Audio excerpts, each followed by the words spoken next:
All right, so episode 2 of Training Day with Coach Hawke. This time with a double view of double speaker, and why not? It's a bigger, action-packed episode, and I've got a really big guest with me today. Folks, he is a very good professional wrestler. Sir, how are you today? I'm fantastic. Down here in Pennsylvania, this was the first day. Not only did it hit in the 60s, but it made it to 72. So we bypassed the 60-degree weather, and we hit 72 today. So we've been outside all day long, and it's been a very enjoyable day. Kids on trampolines, cleaned up all that dog poop in my yard from Excellent. the 3 feet of snow we had. So it was a productive day. It was an enjoyable day. So I'm great right now. Good. I'm glad to hear it. I mean, yeah, our snow is melting here in Canada too, but Canadian winter has more falsies than a Tokyo Dome match. It always keeps kicking out, and I'm sure I was out there in like a tank top before, but I'm sure I'm going to need a winter coat in like a week or something. But as you know, my mom's a bit of a negative Nancy, and she was here today, and she's like, one time, like back in 1980 something, it snowed in April. I'm like, Mom, I don't need that attitude right now. Like, I'm really enjoying warm weather. Take your negative attitude somewhere else. Yeah, you're living in your reality. About snow right now. I love that. Yeah, you create your own reality with your own visions. And so speaking of creating your own reality, you've kind of carved out your own path in wrestling recently from what you used to be doing. But I would like to review a little bit of where that came from in order to understand where you are now. So I have my 3 questions for you. And my first question is, where did you go to professional wrestling school? And what was the experience like? So I've got like 3 different answers to this, I guess. Most people assume, because I for a long time was like flag waver, King Chikara, guy. Like, I didn't start there. So when I decided to become a pro wrestler, a lot of it was based off like my love for ECW and the brotherhood and the family feeling that went into that business. And I wanted to find that. And I knew absolutely nothing about the independents. I just knew like WWF growing up, Sure. and WWE, and then ECW, and of course WCW. So I just did like a Yahoo search at the time, and there was a company 20 minutes away called PXW, which is Pro Excitement Wrestling. Nice. And 2 guys who actually were on the very first Chikara shows. One of them was Private Eye under the mask, and the other guy just wrestled as Martial Law, which is his own like correction officer, big boss man, gimmicky kind of thing. Was it spelled Marshall, like Marashall? Like his name was Marshall? Yes, his name was Marshall. It's fantastic. Yeah. All right. Yeah. Sorry, continue. He's a big dude. He was like 350 pounds. He did like a senton. That was his big to do. But 2 absolutely great individuals. Like, a lot of my attitude that I get complimented on it now, like, I give credit to those guys. Like, they taught me how to be respectful. They taught me how to keep, my mouth closed and my ears open and listen. And just kind of be patient in this business, and just be professional. Like, I'm a very good professional wrestler, and that professional was instilled in me from those guys from day one. The company obviously didn't last long. So they lasted maybe about a year or so after I graduated training. But fortunate for me, like I said, they were on the initial Chikara shows. Actually, where we trained was 1313 Linden Street in Allentown, Pennsylvania, which is where the initial Wrestle Factory began. Okay. So had I signed up for wrestling like a year earlier, I probably would have been like a Chikara student right out of the gate. Like, that's probably what the Yahoo search would have gave me. Like, hey, this is what's near you. But so I started with those guys, and then they had Quack come in for a seminar. And I know, like, you've been in a Quack training before, and the first time you hear that man speak, no matter what you think of him, like, when it comes to wrestling, he's on an entirely different level. Yeah, definitely. He knows what he's talking about.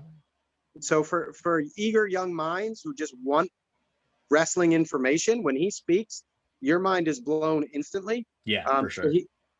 So he came in, and he ran like a training for us, and handed out his card afterwards. And like, I was already intrigued just because I knew like what Marshall and Private Eye, or his other wrestling name was Love Bug. I knew what they were teaching me was like how to bump and things like that, but I knew I wanted more than that. Sure. Like, I knew at that time, like, this is what I should have learned in the 80s or the early 90s. Like, wrestling's evolved. And then once you see Mike, you're like, oh, this is what I want to know. Like, this is what I need to know. Absolutely. And then, like I said, my love of ECW. Throw on top of that, then Mike was like, hey, I train in the ECW arena. And I was like, oh my God, like, I couldn't have gave him my money any faster. For sure. but yeah, so that's kind of how I got hooked up with Mike. And obviously I trained there for a good 14, 15 years after that point. Right. And then I had about a year stint in the middle, where I was training at in this place in Reading, Pennsylvania that Steve Carino was running a training at. It was like Steve Carino, Ricky Reyes. We were in a warehouse. It was kind of weird. I'm into but it was though. awesome. Yeah. It was awesome at the same time. So I dabbled a little bit there. And I mean, I can go on for hours probably talking about the amount of trainers who've come through the Wrestle Factory from your, like if we use their most popular names. Yeah, let's do that. From Cesaro to Orange Cassidy to Drew Gulak to Hollow Wicked, like the names go on and on. Yeah, that's my training. That's my wrestling school right there. Awesome. That's quite the pedigree that you've got behind you. And obviously you've taken it and you've done something pretty impressive with it because you are a very good professional wrestler. And my second question for you would be, what does a very good professional wrestler do to keep in shape? What do you do to keep in ring shape physically and mentally? Physically, to me, it's constantly challenging myself. Like we've known each other for years, so you've been around for my whole ride and seen the evolution of like me. You look amazing. Physically. You look great these days. Like your hashtag of be legendary, like it's inspiring to me. When you say that you're a workhorse, you actually are a workhorse. That's not a gimmick. That's you live and breathe that. And as somebody who's been around for as long as you have to still work as hard as you do, really impresses me. Now I'm gonna stop blowing smoke up your ass. Please continue about your workouts. Go. But and it's not work as hard. Like I'm working harder now than I ever have. Yeah. At 38 years old, like part of me feels like that's all for nothing because there's not too many big companies looking for a 38-year-old professional wrestler. But for me, like I said, what drives me is my own like inner competition. Sure. Like I'm always trying to better myself constantly. And if my workouts become stagnant, then the only way to better myself is to increase them in one way or another, whether that's find something new, whether that's spend more time on something. Like I'm always trying to better myself in that way. And I think that's what keeps driving me is just always trying to be a better me than I was yesterday. Right. Until the day comes. Like people always ask me like, how do you get the motivation to do this? And like I said, I just want to be a better me. So when the day comes that I quit wrestling, I'm really scared for like how out of shape I get. Like when I don't have to, when I don't have this self pride anymore. And I think you're going to find a reason. In front of people. Yeah. And I think I will too. Yeah. And I think now at this point now I've seen the impact it has on my children. Like my daughter is a hashtag workhorse and she's 7. Oh, like I've seen. She can do 5 pull-ups from full hang. My little guy, he doesn't even start kindergarten, and my man's spelling words like they've grown up around, and I get a lot of it from my wife too. She's a harder worker than I am, but they've grown up around 2 hardworking individuals, so they just think that's what life is. That's what you're supposed to do. That's great. And at almost 8 and at 4, like we see that in them. So like I feel like the minute I dial it back, right, I'm doing a disservice to my kids. You know that's funny. But actual workouts. Yeah. No, go ahead, please. I wanted to go actual workouts. Like let's say, so I know you do a lot of running. I've seen the post on social media, and then like if you're in the gym. Running's. Go ahead. Running's relatively new to me. So forever it was just like I lifted. I'm like, I grew up in early 90s when the Warlord and the Barbarian and the British Bulldog, where it was like I just lifted and I loved it. But then it got to a point where like I noticed my body wasn't changing in the way I wanted it to, and it wasn't benefiting me in the ring the way I wanted it to. Like I'd hit that 14-minute mark and I'd run out of gas. And I'm like, hey, if I want to be a main event guy, I want to put on 20, 30-minute bangers and have gas, beyond that. Of course. Like I need to start, a cardio life. And I initially started on like those rotating stairs that you see in the gym. Yeah, sure. Okay. Just based off like the little research I did that those burn calories the most, like those get your heart pumping the most. Yeah. So I really enjoyed those. And I did that for a while. And then when like quarantine happened, like the day quarantine happened, I was like, okay, well, I can't go to the gym. And I didn't miss a beat. Like I put my sneakers on, I went outside and I like suffered through like 2.5 miles. And I never stopped. Right away, just like that. I mean, I wouldn't say just like that. Like it was hard. And Yeah, like it I wasn't. mean, yes, it wasn't overnight, but you put your mind to it and it happened though. That did happen. Yeah. To make a really bad pun, like you just put one foot in front of the other and just made it happen. Yep. Which is fantastic. And then so like what about weights? And like weights and then like stretching, yoga, active recovery. What do you do to not only build those muscles, but also take care of them, make sure you get the most out of them? Maybe the stretching yoga part I need to get better at. Sure. I had a small chunk of time in the middle where I was doing like this yoga thing. I just happened to be at the gym at a time that had like this your own little private screening room, and you could go in and a screen would come down and you could do some yoga. Oh, But cool. that part, especially now getting older, like I just strained my abductor, so that was like my first wake up to like, hey, bro, you're not 22 no more. Yeah. So I do have to get better at that part. So I'm not going to sit here and preach to people about my stretching because I don't really do it. Weights, again, it always comes down to just bettering yourself. Right. I am smart at like, I'm not that guy who needs to go in a gym and lift the most weights. Like that's never been me. But I do keep like a spreadsheet in my phone. And so a lot of it is just more like how I'll keep times, like how fast can I do 100 of these, like at lightweight. Like, so I'll get on a bench and put on like 135 and it's like, hey, how fast can I do 100 of these? And so obviously I can't do it all at one time, but like I'll do as many as I can and I'll rack it. And then the timer is the competitive part that makes me, as soon as I can, pick it back up and maybe do 10 more. Yeah. And then put it back down. In a way, you're kind of, do you go to failure then? Like if you are trying to max out. Like, yeah. Every time is go to failure, but as soon as I can pick it back up, I'm picking it back up. Right. Great. So your rest sets are not really something that you're more resting around your body than you are an actual physical like clock, right? Yep, absolutely. And for me, it's always trying to beat the time. So like I keep it all on my phone. So if last time I did it, it took me say around 4.5 minutes. Like I've got that in my brain, so that keeps pushing me. Good. And then other times you can instead of setting the number of reps at like 100, you can set a time. You can say, hey, how many of these can I do in 3 minutes? Sure. And then you can keep that. So those things, I feel as professional wrestlers, we destroy our bodies enough. Yeah. Like it's naturally going to happen. Yes. So like you're preaching the choir there. I mean, I know what you're talking about. Like I don't need to go in and deadlift 500 pounds because that's not good for my body. Like I feel like maybe some people are like, if your form's right or whatever, blah, blah, blah, it is. But in my own mind, it's not. So I'd much rather put 225 on and then compete with myself in that way, like set a timer or set a goal and work that way. And for me, that's always been really productive. Awesome. All right. Well, thank you very much for answering that question. And then let's move on right then to my third question, which you get to go back in time. All right. So now, how long have you been wrestling for now? 17 years? 17 years? 16? I started training in 2005. So yeah, 16 years since training. 16 years. Yeah. Okay. So you get to go back in time. All right. And you get to give yourself on your first day of training one piece of advice. You don't know if you're going to take it or not. You're just some random vet and you don't have your professionalism hasn't been instilled yet. Right. But you have one sentence to say to yourself that'll change the outcome of your entire career. What do you say to yourself and why? I'd tell myself, believe in yourself or don't waste your time. Like nice.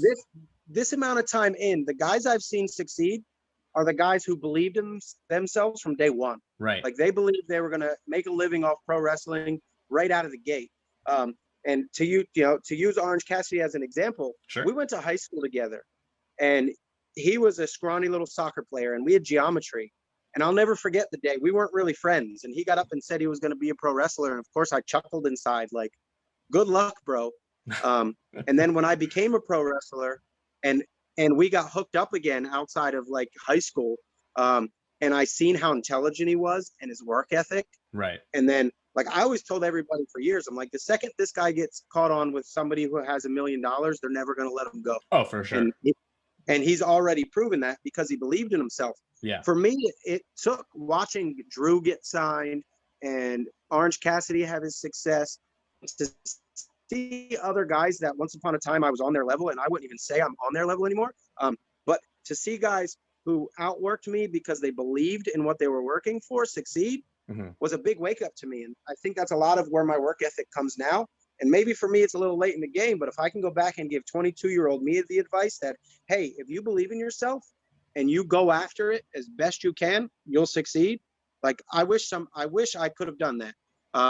But seeing those guys who've earned that and deserve it, dude, it just makes your heart warm. Like you're Oh, so happy. absolutely.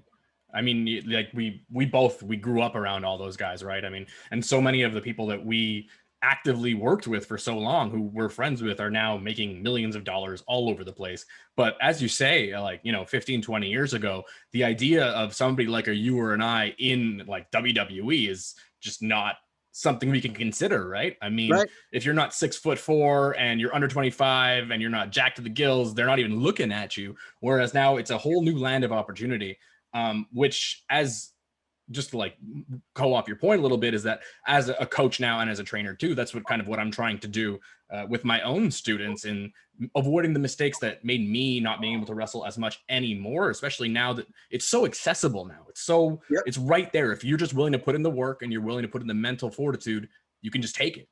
But I understand what you mean about going back in time and giving yourself that advice. I probably would tell myself something similar, as well as shaking myself to not get hurt so many times. And everything I believed kind of came true. Like I believed I could be a bigger name on the indies. I believe I could travel the country on the indies. Like those kinds of things are what I work towards. Yeah. And those are the kind of things that I made happen. Signing a big contract was something I never believed. So that was never really my goal. I kind of even at times lied to myself and just said, like, that's not what I want. I want to find this brotherhood and I want to build something new. Sure. And I did want those things. And I was happy when all of those things happened. But I seen the power of just believing that those things can come true, and then it makes it possible in your mind, and you're willing to work towards it. And absolutely, I don't know, yeah. But no, I mean, there's something to be said about how our thoughts shape our reality, and how if our brain is hardware like a computer and our thoughts are like software, if we run the right program enough times, it becomes part of the hardware, part of the programming. So, I mean, just to end that off. I hope somebody watches this, just one person watches this and is like, oh man, if I just believe in myself now and get signed someday, because that's really what we want now, right? Like, I think we're in the same boat where we kind of want to leave wrestling better off than we got it in the first place. And I think absolutely, I would love for somebody to learn from my mistakes, or Yeah. be motivated by something that I do. Maybe it doesn't even have to be a mistake. Maybe it's something I'm doing right.